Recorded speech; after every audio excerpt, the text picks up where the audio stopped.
तो हमारे जैसे लोगों को ये लगता है क्या सुनाएं, क्या रोकें, क्या बचाएं। अब इसी से देखिए, भरत जी जैसा संत पराम्बा जगदम्बा कैकेयी माँ को ऐसा बोलता है। एक तरफ तो माँ की निंदा करने वाले भी हैं और एक तरफ माँ की प्रशंसा करने वाले भी हैं। अब अगर हम दोनों पात्रों को तुलना करें तो निंदा करने वाला पात्र भी इतना महान है और प्रशंसा करने वाला पात्र भी इतना महान है कि हम ना तो निंदा कर सकते ना तो प्रशंसा कर सकते। अब मैं अगर श्रोता बंधुओं से पूछूं कि आप लोग बताइए, जितने लोग हमारे साथ लाइव टेलीकास्ट के माध्यम से भी जुड़े हैं, कथा जो सुन रहे हैं, वो अपनी कमेंट जरूर दें। उनकी दृष्टि में कैकेयी माता निंदनीय है या वंदनीय है? क्या है? अपनी कमेंट जरूर देंगे कि निंदनीय है या वंदनीय है। उसको समझने के बाद हमको भी लगेगा कि बहुत से श्रोतागण हमारी कथा को सुन रहे थे, भगवान के चरित्र को सुन रहे थे। तो कैकेयी की निंदा करने वाले तो भरत जी हैं और कैकेयी की प्रशंसा करने वाले राम जी हैं। राम जी हैं। अब बात की बात से बात निकलती है, तो बात की बात से जब बात निकलती है तो मैं आगे का ये प्रसंग भी आपको बताता हूं। राम जी ने कहा, भरत, मैंने सुना है तुमने मेरी माँ कैकेयी को कह दिया है कि कैकेयी कत जन्मी जग माझा और जो जन्मी न भई काहे न बांझा। भरत जी ने कहा, जी कहा मैंने, अर्थात तुम्हारे कहने का तात्पर्य कि कैकेयी माता कुल कलंकनी है। भरत जी ने कहा, जी कैकेयी माता तो कुल कलंकनी है ही है। भरत जी ने कहा, लेकिन राम जी ने कहा, लेकिन जानते हो मेरा क्या मत है? भरत जी ने कहा, आपका कुछ भी मत हो, लेकिन जननी कुमति जगत सब साखी, सारा संसार साक्षी है कि कैकेयी मां कुमति आई। सारा संसार साक्षी है। राम जी ने फिर क्या कहा? राम जी ने कहा, अच्छा सुनो भरत, तुम मेरी मां को दोष दे रहे हो। तो जब चित्रकूट में पहुंचे थे तो भरत के प्रशंसक बहुत सारे लोग थे वहां। अब जब बहुत सारे प्रशंसा करने वाले थे तो राम जी ने सोचा, अगर किसी व्यक्ति की आपको निंदा करनी है और पता चले कि उसके प्रशंसक वहां बहुत सारे लोग हैं, और अगर आप उस भाषण अपना उसकी निंदा से शुरू करो, तब तो वो सारे लोग सुनेंगे ही नहीं आपकी बात। क्यों? क्योंकि वो तो उसको महान मान कर बैठे हैं और आप उसकी महान व्यक्ति की निंदा कर रहे हो, तो आपकी बात ध्यान से सुनेंगे ही नहीं। उसके लिए राम जी ने अपना भाषण बदल दिया। राम जी ने कहा, भरत, तुमने कहा था कि अगर मैं राजा बनूंगा, जब वशिष्ठ जी ने कहा तुम सिंहासन पर बैठ जाओ, तो तुमने कहा अगर मैं सिंहासन पर बैठूंगा तो पृथ्वी पाताल पर चली जाएगी। वशिष्ठ जी ने कहा, ये कोई तर्क तो तर्क सम्मत लगा नहीं। रावण कुंभकर्ण जैसे अत्याचारी सिंहासन पर बैठे तब तो पृथ्वी पाताल पर गई नहीं। कंस जैसे दुराचारी बैठे सिंहासन पर, हिरण्याकश्यप जैसे बैठे तब तो पृथ्वी पाताल में गई नहीं। तुम्हारे बैठने से पृथ्वी पाताल में क्यों चली जाएगी? तो क्या अद्भुत, यही तो भरत जी का चरित्र है। क्या सुंदर जवाब था। भरत जी ने कहा, रावण कुंभकर्ण जैसे व्यक्ति सिंहासन पर बैठे, हिरण्याकश्यप जैसे व्यक्ति सिंहासन पर बैठे, तब पृथ्वी पाताल में नहीं गई, क्योंकि वो तो निशाचर थे। वो तो निशाचर थे, उनको तो करना ही था ये। लेकिन जब यही काम राम का अनुज करेगा तब तो पृथ्वी पाताल में ही जाएगी। यही काम राम का अनुज करेगा तब तो पृथ्वी को पाताल में ही जाना पड़ेगा। क्या अद्भुत वास्तव में। तो राम जी ने कहा, बोले भरत सुनो, तीन काल त्रिभुवन मत मोरे और पुण्य सिलोक तात तरु तोरे। तीनों काल में, ना अब ना आगे और ना पीछे, तुम्हारे जैसा पुण्यात्मा नहीं हुआ।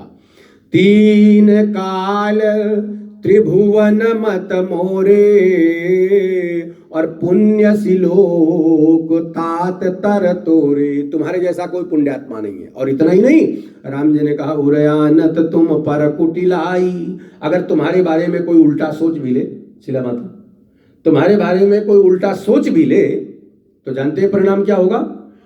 उरयानत तुम पर कुटिलाई, जाई लोक, उसका ये लोक नष्ट हो जाएगा, परलोक नसाई, सारे पुण्य कर्म नष्ट हो जाएंगे और वो नरक में जाएगा अगर तुम्हारे विषय में। और इतना ही नहीं, मिटी है पाप प्रपंच सब, अखिल अमंगल भार, लोक सुजसु पर लोक सुख, सुमिरत राम तुम्हार। भरत, बड़ा से बड़ा पापी व्यक्ति क्यों ना हो, अगर वो पापी तुम्हारे नाम का स्मरण करेगा तो उसके समस्त पाप जल कर राख हो जाएंगे और वो मेरे धाम को जाएगा, मेरे धाम को जाएगा। और पुण्यात्मा की तो बात ही क्या करनी है। पापी व्यक्ति भी तुम्हारे नाम का अगर स्मरण करेगा तो वो भी मेरे धाम को जाएगा। इसलिए कहूं स्वभाव सत्य शिव साखी, हे भरत मैं भगवान शिव की सौगंध खाकर कहता हूं, कहूं स्वभाव सत्य शिव साखी, अब भरत भूमि रहे राउर राखी। तुम्हारे जैसा पुण्यात्मा है इसलिए पृथ्वी यहाँ है, और अगर तुम्हारे जैसा पुण्यात्मा नहीं होता तो पृथ्वी कब की पाताल में चली जाती। भरत तुमने गुरुजी से कहा भरत कि अगर मैं राजा बनूंगा तो पृथ्वी पाताल में चली जाएगी। तो बताओ भरत, मैं कहता हूं कि तुम्हारे जैसे व्यक्ति के कारण पृथ्वी है, अन्यथा कब पाताल में चली जाती। तो बताओ मैं गलत कह रहा हूं कि सही। भरत जी बोले हो सकता है प्रभु आप सही कह रहे होंगे, लेकिन अपनी जगह मैं भी सही हूं। ये तो वही बात हो गई, जो जैसा चश्मा लगाएगा उसको वैसा ही दिखाई देगा। लेकिन राम जी ने अपने भाषण को करते करते राम जी ने अपने भाषण का रुख बदल दिया। क्या बदला? राम जी ने कहा मैंने जो प्रशंसा करी भरत की वो गलत करी या सही करी, सारे लोग बताओ। अब तो वो तो सारे भरत के प्रशंसक थे, तो जितने लोग थे भरत जी के प्रशंसक वो तो बोले नहीं भरत जी की बात सच कह रहे हैं, आप सच कह रहे हैं। अब राम जी ने धीरे से पूछ दिया, बोले ये बताओ ऐसे पुण्यात्मा भरत का जन्म कहां से हुआ? माता कैकेयी के उदर से। अगर माता कैकेयी नहीं होती तो क्या भरत का जन्म होता? अब सारे लोग निरुत्तर हो गए। कहने का तात्पर्य, जिस माता को भरत जी ऐसे बोलते हैं कि जब ते कुमत कुमत जिय ठयो, खंड खंड हुई हृदय न गयो, बर मांगत मन भई नहीं पीरा, गरी न जी मुँह परिव न कीरा, कैकेयी कत जन्मी जग मांझा, और जो जन्मी भई काहे न बांझा, कुल कलंक जेहि जन्म्यो मोही, अपजस भाजन प्रियजन द्रोही। ऐसे भरत जी। अब यहां से मंथन की प्रक्रिया प्रारंभ होती है, भरत रूपी समुद्र का मंथन शुरू होता है। देखिए एक बात, भरत भगवान के वो प्रेमी हैं चातक ज्यों स्वाति बूंद चंद को चकोर कैसे। चातक की खुराक क्या है? स्वाति नक्षत्र में जो जल गिरता है वो उसको पीता है। एक चातक को एक बहेलिये ने तीर मारा और वो गंगा जी में गिर गया। लोगों ने कहा वाह, मरते समय इसके मुख में गंगा जल जाएगा, कितना बड़ा पुण्यात्मा है ये। लेकिन जानते, उसने अपनी चोंच ऊपर कर दी कि गलती से भी गंगा जल मुख में ना चला जाए। क्यों? ये प्रेम है, स्वाति के बूंद का ही, स्वाति नक्षत्र की बूंद का ही पानी पीता है और कोई पानी वो नहीं पीता। इसलिए चातक जो स्वाति बूंद और चंद को चकोर कैसे। चंद्रमा जब पूर्ण चांद निकलता है शरद पूर्णिमा को, शरद सरोरु नयन कहा शरद सरवरी नाथ, और जब पूर्ण चांद निकलता है तो वो चांद का अवलोकन करता है, उसकी खुराक चांद है। उसी तरह भरत जी का चांद राम है। इसलिए भरत जी जैसा संत, भरत जी जैसा पुण्यात्मा ना तो कोई हुआ है और ना होगा। वास्तव में राम के प्रेम को अगर किसी ने जाना है तो भरत जी ने। अच्छा, अब इस प्रेम को दबाए बैठे थे भरत जी, दबाए बैठे थे, लेकिन प्रकट किसने किया? राम जी ने। अच्छा, भगवान बन क्यों गए? किसी ने कहा रावण को मारने। रावण को तो भगवान अयोध्या से भी मार सकते थे, क्योंकि कहा गया है कि भ्रकुटी विलास सृष्टि लय होई, टेढ़ी भ्रकुटी करने से प्रलय आ सकती है। तो रावण को मारने के लिए भगवान बन जाने की क्या आवश्यकता थी ना। बोले कैकेयी के वचन के लिए, अरे वो तो भगवान कैकेयी का वचन 1 मिनट में बदल देते हैं। तो फिर कारण क्या था? भरत के लिए भगवान बन गए हैं।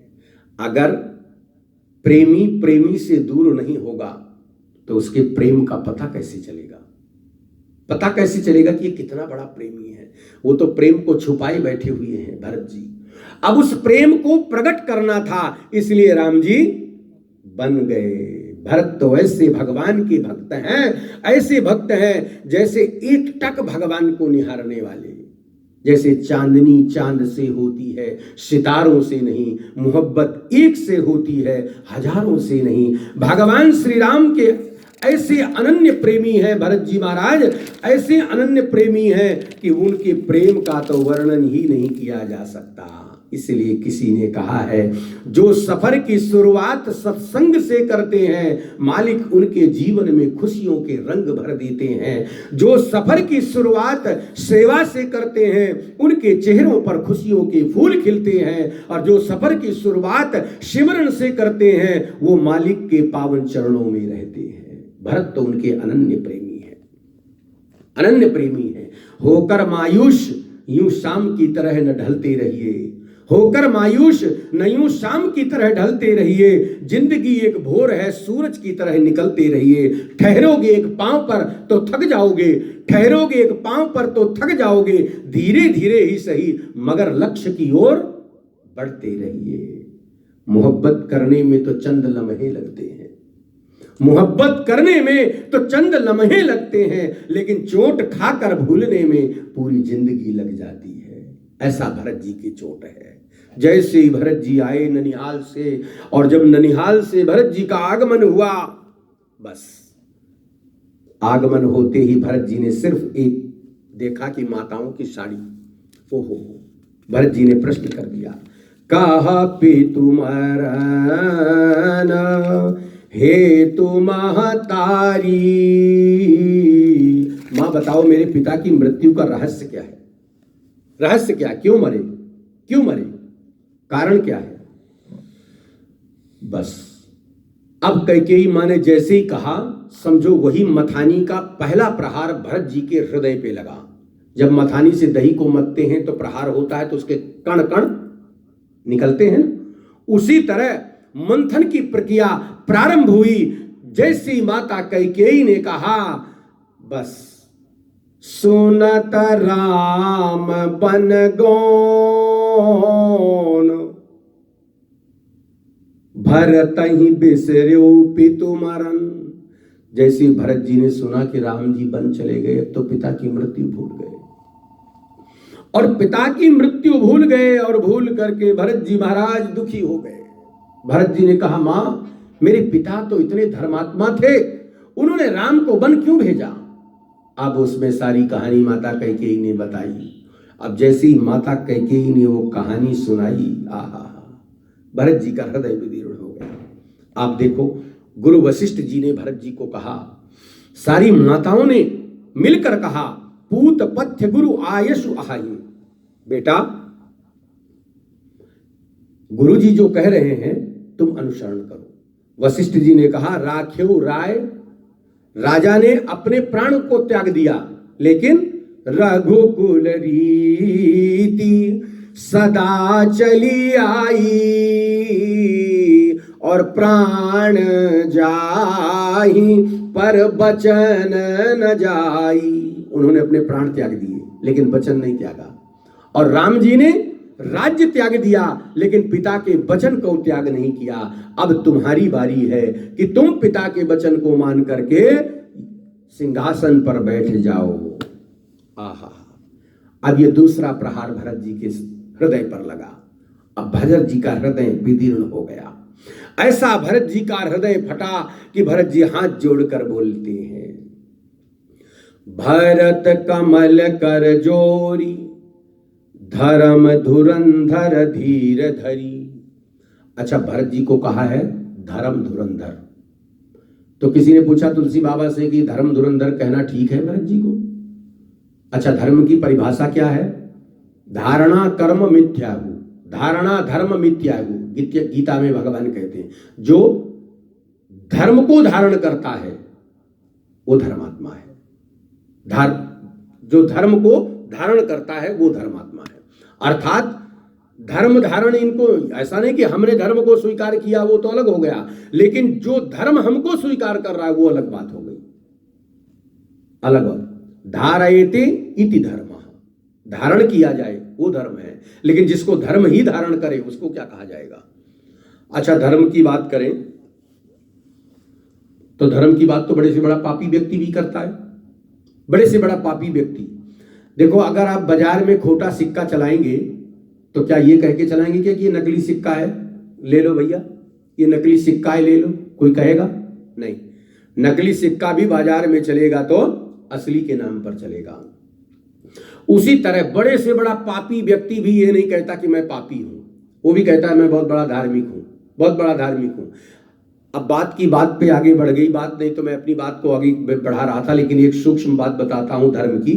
भरत जी ही धर्मात्मा नहीं है, और भी बहुत सारे लोग धर्मात्मा हैं, और भी बहुत सारे